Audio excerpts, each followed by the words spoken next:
Bom, a gente já discutiu, já conversou e falamos sobre o calor.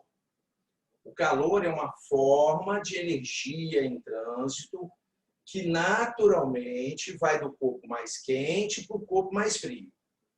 Existem três maneiras do calor ser conduzido do quente para o frio. Ou é por condução, ou é por convecção, ou é por irradiação. Cada um desses processos de propagação do calor tem uma particularidade. Cada um dos processos tem uma particularidade. Condução. A condução, ela predomina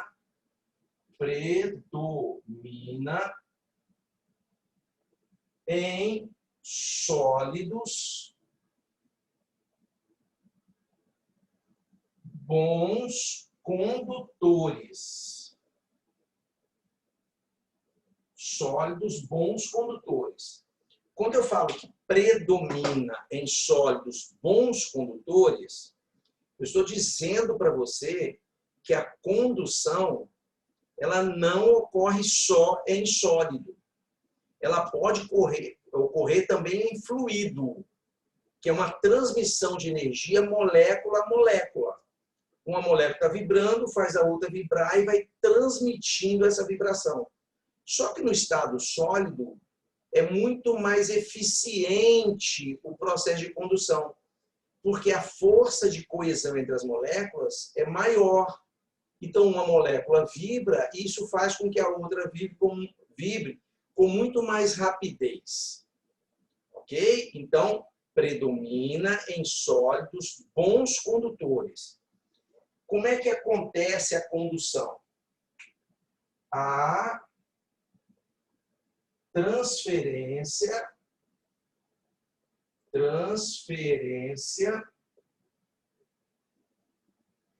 de vibração.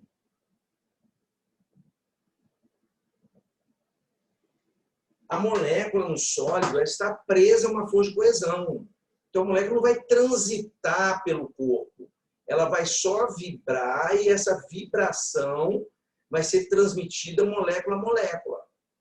A molécula não vai sair de um lugar e ir para outro. Não é isso que vai acontecer. A única coisa que vai acontecer é a vibração que vai fazer a outra e assim por diante vibrar. Existe uma coisa na condução que chama fluxo de calor. Então, se eu tiver aqui uma parede, eu tenho uma parede. E o calor vai fluir aqui, ó, por essa parede. Essa parede, ela tem uma área e ela tem uma espessura, ou um comprimento. Aqui tem uma temperatura θ1 e o calor vai passar para o lado de cá, que tem uma temperatura θ2.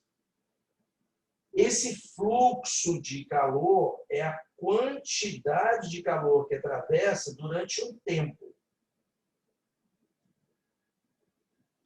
Esse fluxo depende de uma constante de condutividade.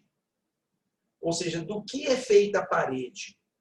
A parede é feita de barro, de tijolo 8 furos, a parede é de metal, a parede é de madeira, então depende do material que está no numerador. Quanto maior for a condutividade, maior é o fluxo, ou seja, vai levar menos tempo o calor ser transmitido. Ou seja, se o material for um isolante térmico, o coeficiente de condutividade é baixo. E com isso vai demorar muito mais tempo o calor ser transmitido para o outro lado. Depende da área afetada. Vamos supor, a parede está voltada para o sol, está batendo o sol na parede toda, tem uma árvore, a árvore está fazendo sombra num pedaço da parede. Quanto maior a área afetada, maior é o fluxo. Depende da diferença de temperatura. Não é a variação, é a diferença. O calor sempre vai fluir do quente para o frio. Então, esse delta θ seria θ1 menos θ2. já que o calor está fluindo do quente para o frio. Não é temperatura final menos inicial. Eu estou dizendo para você que a diferença de temperatura influencia no fluxo. Qual é a temperatura lá fora? Ah, lá fora está fazendo 100 graus Celsius. Aqui dentro está fazendo 0. O fluxo é 1. Não, lá fora está fazendo 100, aqui dentro está fazendo 50. Ah, então o fluxo vai ser metade. Você vai gastar o dobro do tempo. Porque ele necessita de uma diferença de temperatura. Se lá fora tiver 50, aqui dentro tiver 50, não tem fluxo de calor. E depende também de maneira inversa do comprimento ou da espessura. Por que está no denominador? Porque quanto maior a espessura da parede, menor vai ser o fluxo de calor. Ou seja, vai gastar muito mais tempo para o calor fluir lá de fora que para dentro.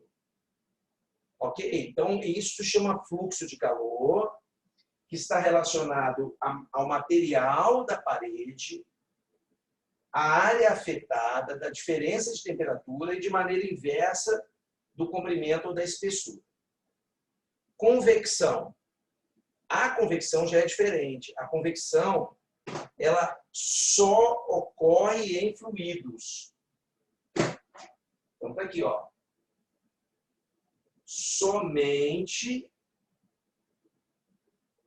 ocorre em fluidos. Em líquido ou gás. Só em fluido, porque ali vai haver movimento de molécula. As partículas vão mudar de posição. Então, há mudança da posição das moléculas.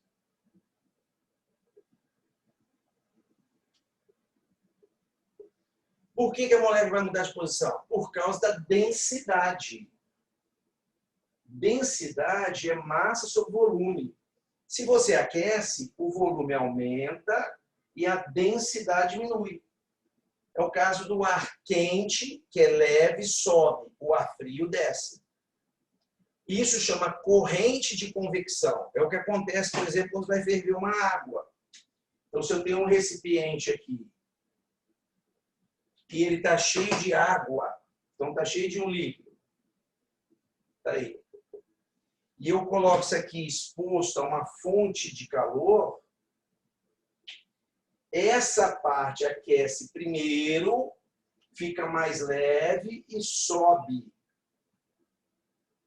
E sobe.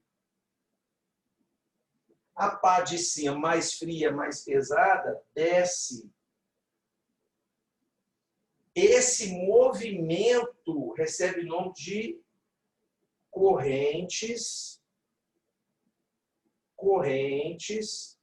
de convecção. Corrente de convecção. É o que acontece com o ar-condicionado. Então, se eu falar para você assim, por que o ar-condicionado fica na parte superior do ambiente? O ar-condicionado fica na parte superior do ambiente para provocar as correntes de convecção. O ar quente sobe, é resfriado, o ar frio fica pesado, desce. E provoca essas correntes de convecção. Vai ocorrer a corrente de convecção enquanto houver diferença de densidade. E a diferença de densidade só vai ocorrer enquanto tiver diferença de temperatura. Né? No caso do aquecedor, ele tem que ficar na parte de baixo. Por que ele tem que ficar na parte de baixo do ambiente? Para provocar corrente de convecção. O ar frio fica embaixo, ele aquece o ar frio fica quente, menos denso, sobe e troca de lugar com o ar quente. A brisa marítima, a brisa continental, tudo isso, as fumaças que saem da chaminé na churrasqueira, tudo é evidenciado por conta da convecção, que só ocorre em fluidos. Na irradiação, quando a gente vai falar de radiação, a primeira coisa que a gente pergunta é assim, o que você acha? O vácuo é um isolante térmico? O vácuo é um isolante térmico? A resposta é, claro que não. O Sol aquece a Terra. Entre o Sol e a Terra tem um vácuo. Então, como que consegue? Não é por condução, porque não tem nenhum meio material. Não é convecção, porque não tem fluido. Então, é o processo de irradiação, que é a emissão de ondas eletromagnéticas. Emissão de ondas eletromagnéticas. Predominantemente o infravermelho. Infravermelho. O infravermelho a gente chama de energia radiante, de ondas de calor. Como é uma onda eletromagnética, ela se propaga tanto no vácuo quanto em meios materiais. Então, se eu colocasse aqui, numa superfície, uma campânula, um corpo aqui, a 100 graus Celsius, e fizesse aqui um vácuo,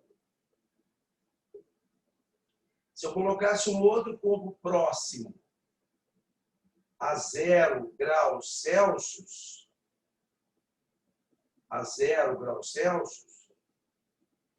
você acha que esse corpo a 100, dentro dessa campânula com vácuo, ele produziria um aquecimento desse corpo que está fora dali? A resposta é claro que sim, mas não é por condução e não é por convecção, é por irradiação.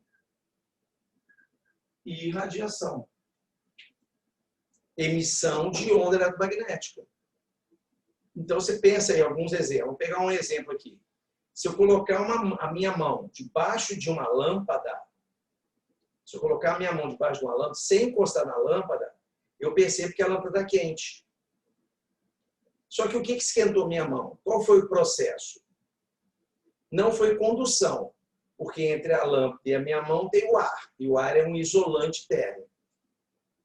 Não é convecção, porque o ar quente em volta da lâmpada, ele sobe, ele é menos denso. Então, o único processo que sobrou foi a irradiação. Quem emite raio infravermelho? Qualquer corpo que tenha temperatura. Eu, você, a chama de uma vela, o sol, qualquer corpo tem temperatura. Só que, quanto maior é a temperatura, mais vai emitir raio infravermelho. Tudo bem? Então, é isso aí o processo de propagação do calor.